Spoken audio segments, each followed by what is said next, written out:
Hi friends, ഇന്ന് നമ്മൾ ഉണ്ടാക്കാൻ പോകുന്നത് ഒരു ഹെൽത്തി സൂപ്പാണ്. മുരിങ്ങയില വെച്ചിട്ടാണ് ഞാൻ ഈ സൂപ്പ് ഉണ്ടാക്കുന്നത്. അപ്പോൾ നമ്മുടെ മുരിങ്ങയിലെ കുറിച്ചിട്ട് ഞാൻ നിങ്ങൾക്ക് പ്രത്യേകിച്ച് പറഞ്ഞു തരേണ്ട ആവശ്യമൊന്നുമില്ല. അത്രയ്ക്കും പോഷകസമ്പുഷ്ടമാണ് നമ്മുടെ മുരിങ്ങയില എന്ന് എല്ലാവർക്കും അറിയാം. അപ്പോൾ നമുക്ക് പെട്ടെന്ന് തന്നെ നമ്മുടെ ഈ സൂപ്പ് ഉണ്ടാക്കാം. അപ്പം അതിന് വേണ്ടി ആദ്യം നമുക്ക് 2 കപ്പ് നിറച്ചും മുരിങ്ങയിലയും 1 സവോളയുടെ പകുതി കൂടി നമുക്ക് വേവിച്ചെടുക്കാം. കപ്പ് എന്ന് പറഞ്ഞെങ്കിൽ നമ്മൾ അളക്കുന്ന കപ്പുണ്ടല്ലോ, അതാണ്. അതിലിങ്ങനെ ഫുള്ളായിട്ട് ഇങ്ങനെ അമർത്തി വെച്ചിട്ട് 2 കപ്പ് എടുക്കുക. പിന്നെ 1 സവോളയുടെ പകുതി എടുക്കുക. ഒരൊറ്റ മിനിറ്റ് നമ്മളൊന്ന് ആവി കയറ്റുക. എന്നിട്ട് നമ്മളത് മാറ്റി വയ്ക്കുക. അതിനൊരു കട്ടുണ്ട്, അത് പോകാൻ വേണ്ടിയിട്ടാണ് നമ്മളൊന്നിങ്ങനെ ആവി കയറ്റുന്നത്. അധിക സമയം ചെയ്യരുത്, ഒരൊറ്റ മിനിറ്റ്. അതിന് ശേഷം നമുക്ക് 1.5 ടേബിൾ സ്പൂൺ അരി എടുക്കുക.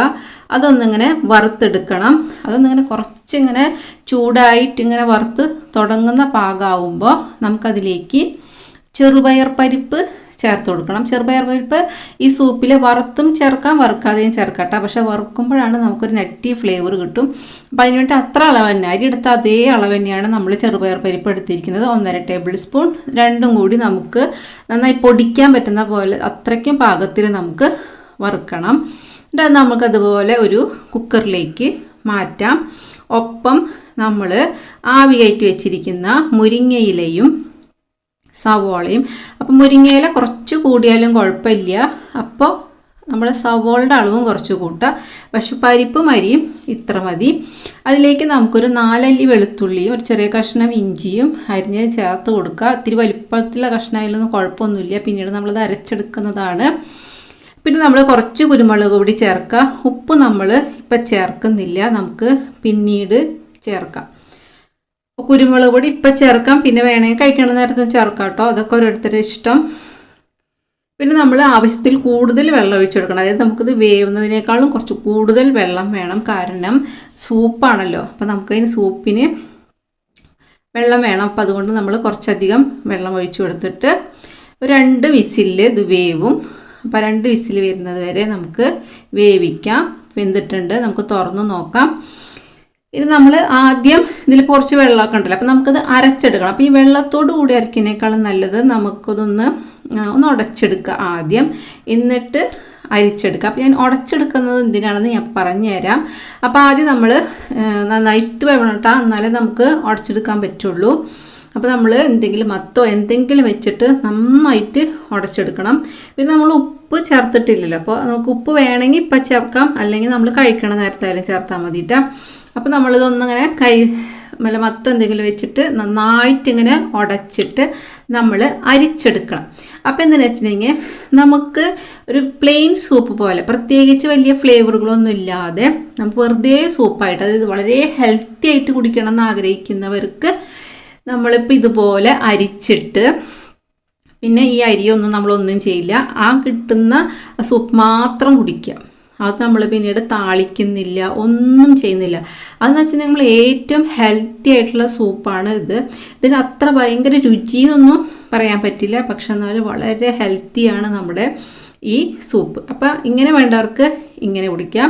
കുറച്ചുകൂടെ സ്വാദ് വേണമെന്നുള്ളവർക്ക് നമ്മൾ എന്ത് ചെയ്യണം, നമ്മൾ ഈ അരിച്ച് മാറ്റിയത് അരച്ചെടുക്കണം. എന്നിട്ട് അതിലേക്ക് ചേർത്തിട്ട് നമ്മൾ വീണ്ടും അരിക്കണം. കാരണം അരയ്ക്കുമ്പോഴും അതിൻ്റെ കുറച്ച് തരിതരികളൊക്കെ ഉണ്ടായിരിക്കും. അപ്പോൾ നമ്മൾ ഈ സൂപ്പിലേക്ക് നമ്മൾ ഈ അരച്ചെടുത്തത് മിക്സ് ചെയ്തിട്ട് നമ്മൾ വീണ്ടും അരിച്ചെടുക്കണം. അപ്പം ഈ സൂപ്പ് കഴിക്കാൻ നല്ല രുചിയാണ്. കാരണം ചെറുപയർ പരിപ്പും അരി വറുത്തതും ഒക്കെ അങ്ങനെ അരച്ച് ചേർത്തിട്ടുള്ള സൂപ്പാണ് ഇത്. ഇത് നമ്മൾ താളിക്കുന്നുണ്ട്. മറ്റേ സൂപ്പ് വേണമെങ്കിൽ താളിക്കാം കേട്ടോ, താളിക്കണം നല്ല. പക്ഷേ ഞാൻ പറഞ്ഞ ഏറ്റവും ഹെൽത്തി ആയിട്ടാണ് നിങ്ങൾ കഴിക്കാൻ ആഗ്രഹിക്കണമെങ്കിൽ അതേപോലെ കുടിക്കണം, വേറെ ഒന്നും ചേർക്കാൻ പാടില്ല. അപ്പോൾ നമ്മളിത് അരിച്ച് മാറ്റിയെടുക്കുക. അതിനെല്ലാതും നമ്മൾ നന്നായി അമർത്തി അരിച്ചെടുക്കണം. അപ്പോൾ ഒന്നും കളയാൻ പറ്റില്ലല്ലോ, എന്നാലും അതിൻ്റെ പിശിട് ഇങ്ങനെ കുറച്ച് വരും. അത് നമ്മൾ മാറ്റി വയ്ക്കുക. ഇപ്പം നമ്മുടെ സൂപ്പ് റെഡിയായി.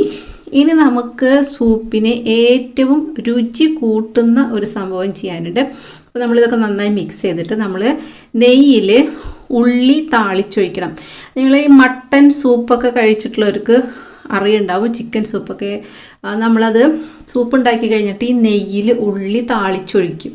അതതിൻ്റെ ഒരു പ്രത്യേക ഒരു മണവും എന്താ പറയുക, ഒരു പ്രത്യേക ആ മണം കൊണ്ട് തന്നെ നമുക്ക് ആ സൂപ്പ് കുടിക്കാൻ തോന്നും. അത്രയ്ക്ക് രുചിയാണ് ഈ നെയ്യിൽ ചുവന്നുള്ളി വഴറ്റി അതിലേക്ക് ഒഴിക്കുമ്പോഴത്തെ മണം. അപ്പോൾ ഇങ്ങനെ ചെയ്യുമ്പോൾ ഗുണം എന്ന് വെച്ചിട്ടുണ്ടെങ്കിൽ മുരിങ്ങയില ഇഷ്ടമില്ലാത്തവർ ഒരു നോൺ വെജ് സൂപ്പ് കുടിക്കുന്ന ഒരു ഫീലിൽ നമുക്ക് കുടിക്കാൻ പറ്റും. ഈ നെയ്യിൽ നമ്മൾ ഈ ചുവന്നുള്ളി വറുത്ത് അതിലേക്ക് ഒഴിക്കുമ്പോൾ നിങ്ങൾ ഉണ്ടാക്കി കുടിച്ചു നോക്കാം പറയാം. കാരണം മുരിങ്ങയില ഗുണമുള്ളതാണെങ്കിലും ചിലർക്കൊന്നും മുരിങ്ങയിലയുടെ ചെറിയൊരു കനപ്പൊന്നും അത്ര ഇഷ്ടപ്പെടില്ല. പക്ഷേ നമ്മൾ ഈ രീതിയിൽ സൂപ്പ് ഉണ്ടാക്കിയിട്ടുണ്ടെങ്കിൽ മുരിങ്ങയില ഇഷ്ടമില്ലാത്തവരും കുടിക്കും. അതിൻ്റെ ഒപ്പം നമ്മൾ ബ്രെഡ് വറുക്കുന്നുണ്ടല്ലോ, അതായത് അത് നിർബന്ധമുള്ള കാര്യമല്ല കേട്ടോ, നമ്മൾ ടേസ്റ്റിന് വേണ്ടിയിട്ട് ചെയ്യുന്നതാണ്. അപ്പോൾ നമ്മുടെ സൂപ്പ് റെഡി ആയിട്ടുണ്ട്. ഇനി നമ്മൾക്ക് അതിന് ഒപ്പം കഴിക്കാൻ വേണ്ടി വെറുതെ ബ്രെഡ് മതി, അല്ലെങ്കിൽ സൂപ്പ് കുറച്ചെടുക്കുക, അതിലേക്ക് കുറച്ച് ചോറിടുക, സ്പൂൺ കൊണ്ട് കോരി കഴിക്കുക, അതായാലും മതി. പക്ഷെ നമ്മൾ കുറച്ച് ബ്രെഡ് പീസ് എടുത്തിട്ട് നമ്മൾ ഈ നെയ്യിൽ വറുക്കുന്നുണ്ട്. നല്ല ടേസ്റ്റാണ് നമ്മൾ ഈ സൂപ്പും ഈ ബ്രെഡ്. അത് ഹെൽത്തി ആവില്ല കേട്ടോ, കാരണം നെയ്യിൽ ബ്രെഡ് വറുത്ത് കഴിക്കുന്നത് അത്ര നല്ലതൊന്നുമല്ല. പക്ഷേ നമ്മൾ രുചിക്ക് വേണ്ടിയിട്ട് കഴിക്കുകയാണെങ്കിൽ നമുക്ക് ഈ നെയ്യിൽ വറുത്തിട്ടുള്ള ബ്രെഡും ആ ബ്രെഡിൻ്റെ പീസസ് നമ്മൾ കഴിക്കണ നേരത്ത് സൂപ്പിലിടാം, മുമ്പിട്ട് വയ്ക്കരുത്. അപ്പോൾ ആ ക്രിസ്പായിട്ടിരിക്കുന്ന ബ്രെഡ് ആ ക്രിസ്പോട് കൂടി തന്നെ നമ്മൾ സൂപ്പിൻ്റെ ഒപ്പം കഴിക്കണം, അപ്പോഴാണ് നല്ല അടിപൊളി ടേസ്റ്റ്. അതുപോലെ മുമ്പിട്ട് വെച്ചിട്ട് ആ ബ്രെഡ് കുതിർന്ന് കഴിഞ്ഞാൽ ഒട്ടും രുചിയില്ല. അപ്പോൾ നിങ്ങൾ ഈ രീതിയിലൊന്ന് ട്രൈ ചെയ്ത് നോക്കുക. ഈ സൂപ്പ് ഉണ്ടാക്കി നെയ്യിൽ താളിച്ച സൂപ്പ്, നെയ്യിൽ വറുത്ത ബ്രെഡ്, ഇതെല്ലാതും കൂടി കഴിച്ച് നോക്കൂ. നല്ല സൂപ്പർ ടേസ്റ്റാണ്. ഒരു നേരത്തെ ഭക്ഷണമാണിത്. ഇത് കഴിഞ്ഞ് സൂപ്പും ഇതും കഴിച്ചു, ഇനി പിന്നെ വേറെ ഭക്ഷണം കഴിക്കാനൊന്നും വിചാരിക്കാനില്ല. ഇത് ഉണ്ടാക്കുക, കഴിക്കുക, നല്ല അടിപൊളിയാണ്.